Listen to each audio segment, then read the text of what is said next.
दुश्मन की गोलियों का सामना हम करेंगे, आज़ाद ही हैं और आज़ाद ही रहेंगे। जय हिंद दोस्तों, ये शब्द हैं उस महान क्रांतिकारी के जिन्हें जीते जी अंग्रेज कभी नहीं पकड़ पाए। सर्वप्रथम चंद्रशेखर आज़ाद जी के जन्म दिवस पर उन्हें कोटि कोटि नमन। आइए जानते हैं उनकी कहानी की शुरुआत होती है 23 जुलाई 1906 को मध्य प्रदेश में भावरा ग्राम में इनका जन्म हुआ। जन्म के समय इनका नाम चंद्रशेखर तिवारी था। वहीं उनकी पिता का नाम सीताराम तिवारी और माता का नाम जगरानी देवी था। वैसे तो उनका परिवार मूल रूप से यूपी में उन्नाव का रहने वाला था, लेकिन अकाल के चलते एमपी में रहने लगे थे। उनकी मां चाहती थी कि वे संस्कृत के विद्वान बने, लेकिन यह बात ना उनको मंजूर थी और ना ही नियति को, क्योंकि इसी बीच 13 अप्रैल 1919 को जलियांवाला हत्याकांड हुआ, जिसमें लगभग 1600 मासूम लोगों की जान चली गई और अंग्रेजों की इस क्रूरता से पूरा देश दहल गया। साथ ही हर किसी के मन में अंग्रेजों के खिलाफ और नफरत भर गई। इस घटना ने आज़ाद जी के अंदर छुपे हुए देश प्रेम के आग में घी डालने का काम किया। तब आज़ाद जी ने महज 15 साल की उम्र में 1921 में गांधी जी के असहयोग आंदोलन में भाग लिया और इसी आंदोलन में वो गिरफ्तार हो गए।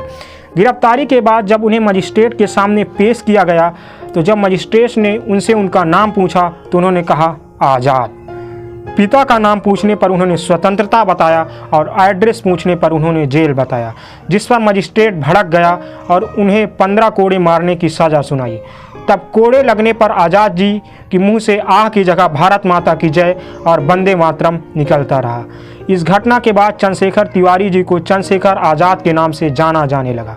फिर 1922 में जब गांधी जी असहयोग आंदोलन भंग कर दिया, तब आज़ाद जी ने अपने हिसाब से काम करने का निर्णय लिया। इसी बीच उनकी मुलाकात मनमथनाथ गुप्त से हुई और गुप्त जी के माध्यम से आज़ाद जी पंडित राम प्रसाद बिस्मिल से मिले, जिन्होंने अक्टूबर 1924 में हिंदुस्तान रिपब्लिकन एसोसिएशन की स्थापना की थी। आज़ाद जी को एचआरए का सदस्य बना दिया गया और उनको काम दिया गया फंड जुटाने का। इसीलिए आज़ाद जी ने छोटी मोटी रकम जुटाने की बजाय डायरेक्ट ट्रेन लूटने की योजना बनाई और इस काम को 9 अगस्त 1925 को हिंदुस्तान रिपब्लिकन एसोसिएशन के सदस्य के साथ मिलकर आज़ाद जी ने अंजाम दिया। इस घटना को काकोरी कांड के नाम से इतिहास में जाना जाता है। तब बाकी लोग पकड़े गए, लेकिन आज़ाद जी ने वहाँ पर भी नहीं बच गए और कसम खाई कि मैं जीते जी कभी अंग्रेज़ों के हाथ नहीं लगूंगा। आज़ाद जी ने 1928 में भगत सिंह के साथ मिलकर हिंदुस्तान रिपब्लिकन एसोसिएशन को HSRA में बदल दिया, हिंदुस्तान सोशलिस्ट रिपब्लिकन एसोसिएशन में बदल दिया।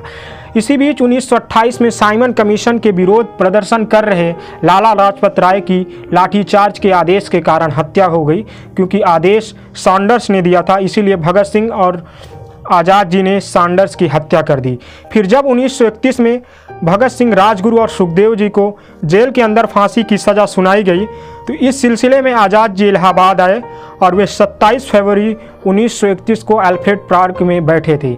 इसी बीच इस खबर को किसी ने पुलिस को बता दिया और फिर पुलिस ने पार्क को चारों तरफ से घेर लिया।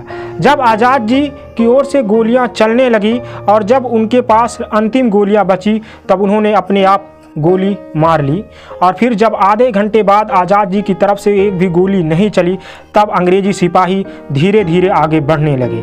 लेकिन आज़ाद जी का खौफ इस तरह था अंग्रेज़ों के अंदर कि उनके कदम रेंगते हुए धीरे धीरे चल रहे थे और जब आज़ाद जी के पास पहुँचे तो उनके मृत शरीर को छूने की किसी की हिम्मत नहीं हुई और उस मृत शरीर पर भी आज़ाद जी की कई गोलियां चलाई गईं। और जब एकदम से पक्का कर लिया अंग्रेज़ों ने कि आज़ाद जी नहीं रहे, तब उन्होंने जाकर यह बात ऐलान किया कि आज़ाद जी अब नहीं रहे। इसी बीच हरिओम पंवार ने इस पर एक कविता लिखी है, सुनिए। आजादी लाने वालों का तिरस्कार तड़पाता है, बलिदानी पत्थर पर थूका बार बार तड़पाता है। इंकलाब की बलबेटी भी जिससे गौरव पाती है, आजादी में उस शेखर को भी गाली दी जाती है, आजादी में उस शेखर को भी गाली दी जाती है। और मेरा तेवर बोलता है, जहां मरे आजाद पार्क के पत्ते खड़ गए होंगे, कहीं स्वर्ग में शेखर जी के बाजू खड़ गए होंगे, शायद पल दो पल को उसकी निद्रा भाग गई होगी, फिर पिस्तौल उठा लेने की इच्छा जाग गई होगी, फिर पिस्तौल जिनके कारण ये भारत आजाद दिखाई देता है। है। अमर तिरंगा उन बेटों की याद दिखाई देता है। उनका नाम जुबान पर लो तो पलकों को झपका लेना। उनकी यादों के पत्थर पर दो आंसू टपका देना। उनकी यादों के पत्थर पर दो। इस तरह आज़ाद जी आज़ाद ही जिए और मरते दम तक आज़ाद रहें। धन्यवाद दोस्तों। इस कहानी को ज़्यादा से ज़्यादा शेयर करिएगा, लाइक करिएगा, सब्सक्राइब करिएगा। धन्यवाद। जय हिंद, जय भारत।